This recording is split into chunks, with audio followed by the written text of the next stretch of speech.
Lane Kiffin is the head coach of Ole Miss. Now, this story is actually a year old. This actually happened a year ago. But the lawsuit is current. Right? The lawsuit. This is DeSanto Rollins, is a defensive tackle who is on scholarship still at Ole Miss. Last season, he wasn't playing. He wasn't in the starting lineup. There was all kinds of issues they had with him. And there's no disputing based upon the tape or even what DeSanto Rollins has said. He didn't talk to anybody for a couple of weeks, even though the head coach and the staff tried to reach out to him. He's suing Ole Miss and Lane Kiffin for $40 million in lost current and future wages. And, of course, also other punitive stuff. Here's the audio that's making its rounds. If you would have come here when you kept getting messages, the head coach wants to talk to you, and you saying, I'm not ready to talk to him. I wasn't. Well, what world do you live in? I don't see why you gotta be disrespectful, honestly. Get out of here. Go, you're off the team. You're done. See ya. Because I'm... See ya. Go. And guess what? We can kick you off the team. So go read your rights about mental health. We can kick you off the team for not showing up. When the head coach has to meet with you and you don't show up for weeks, okay, we can remove you from the team. It's called being the it's called hiding behind and not showing up to work. By the way, Ole Miss in September released this statement. We have not received a lawsuit. DeSanto was never removed from the football team and remains on scholarship, in addition to have the opportunity to receive all the resources and advantages afforded to the student athlete at the university. So this is a nationwide problem. And you say mental health care is a nationwide problem. Yeah, I guess. All right. The reality is that at every FBS school, especially the SEC, on a weekly basis, you are reminded there are mental health professionals who you can reach out to, you can go see. The coaches don't have to know. You can go, and if you're not feeling right, you can sit and talk to them, and you can take time away.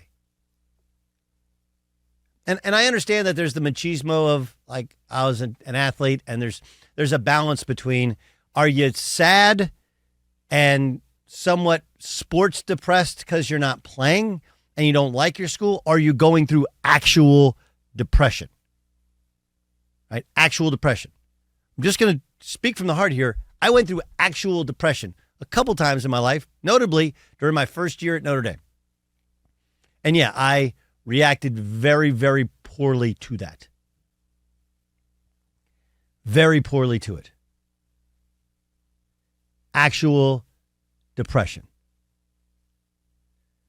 And so I understand.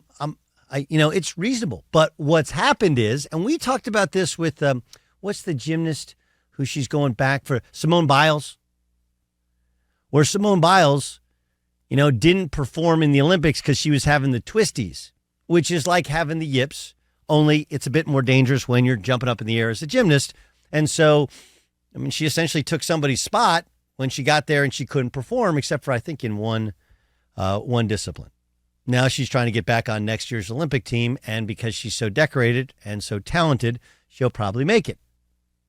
But the point is that there is a difference between mental health in regards to your own personal safety, doing damage to yourself, right?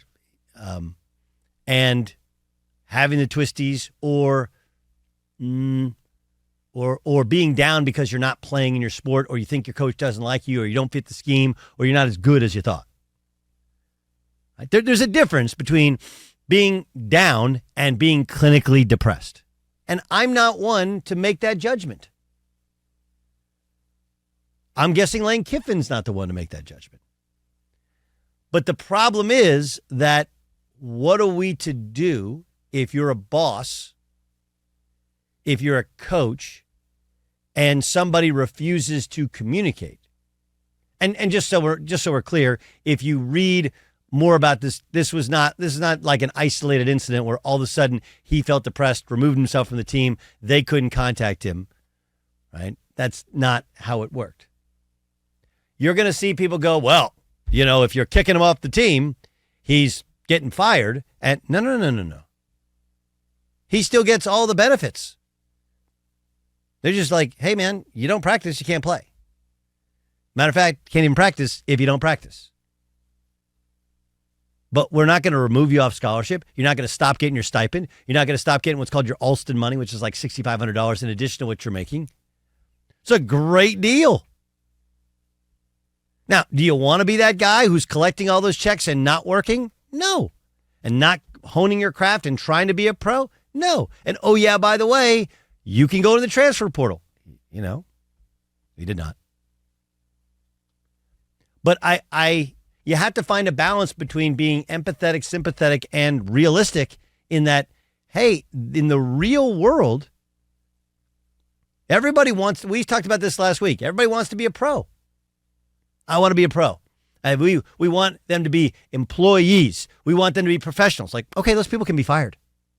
And, oh yeah, by the way, just like there's protections for you and me at work if we have a mental health issue, there's protections for DeSanto Rollins as a mental health issue.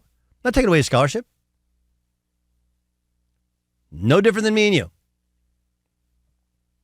So, but what we have here is we have, I think, a generation of media members that think there's something so nefarious about college athletics. They mostly launch all their hate at the NCAA, which is nothing more than the voting body of the colleges and universities. And there's such distrust for what the reasoning behind it is that no matter what the story is, they always side with the athlete. And the pendulum has shifted so much that the athlete is so empowered that you can actually not show up for the only reason you have a scholarship and still be on scholarship. That's insane. Right? That's insane. And I want to point this out. This is a big thing. It's like you'll hear one side of the aisle say that there's people that are on welfare, for example, that all they want to do is collect. Like 99% of people who are on welfare don't want to be on welfare, want to work themselves off it. There's the 1%. Just like most people don't cheat on their taxes. You try and pay as little as you can, but you do it legally, right? You get an accountant, you find loopholes. Most people pay their taxes, 99%, and there's always the 1% that doesn't. And I would say the same is with college athletes, right? Where most of those guys really value it, love it, try and get the most out of it. If they change schools, oftentimes it's either chasing a check or chasing a dream or whatever. But this 1%, for whatever reason, my media brethren, well, Lane Kiffin looks really bad here. It's not going to help him recruiting. Like, what are you talking about? What is he supposed to do? When you try and communicate with a guy, when you offer up all the services, and oh yeah, by the way, it was more of a threat because I'm sure he feels you can't actually do it. I mean, when I was in college, my coach threatened to run us till our ankles smoked. We ran a lot. Our ankles didn't smoke. It was a threat. So I'm left thinking that so much of this is a buildup of 30 years of negative energy towards college football coaches, towards the college system. Meanwhile, the reality is these cats are living way better than anybody ever has. They don't go on campus anymore. They take most of their classes online. They all have money in their pockets, or most of them do. They get something nice to drive, and all they got to do is show up to the facility when they're told to show up to the facility and play as good a football as they can and eat right on the best meals. The best restaurant you'll find in any college town is in the in the athletic dining facility, training table. Oxford, Mississippi is a cool town, super cool. It feels like you're going back in time. And it's also, believe it or not, actually a really diverse place. Over 50% of the students at Ole Miss are from out of state. I like it. I dig it. But the best place to grab a meal at Ole Miss, training table. Chiropractor once a week. Academic help and services whenever you want. Mental health care professionals. The best trainers, the best coaches, the best film work. You get a car, money in your pocket. Like the pendulum has swung so much that we're beginning to get the pushback, which is what's happening in so many other facets of this country. Whoa. Ooh. I get it. We needed balance. We're not balanced. I want to ask Dan Byer because Dan is a gigantic college football fan, and sometimes we're not aligned on this. When you hear that audio, what do you hear? Well, I'll just tell you this. I have a bigger problem, and again, we don't know what is happening with someone's mental health. I don't think that Kiffin was in the wrong. I think that in trying, I'm sure it can be frustrating. I'm sure you're saying certain things. How do I put this? I think it's 10 times worse to exaggerate feelings or emotions than maybe from what you're going through. Yeah. In saying if I'm not saying that this player wasn't dealing with these emotions. I can understand Kiffin's frustrations if you are saying we've tried to reach out to you, we've tried to help you, you haven't been there, you have not been cooperative, you feel like your hands are tied.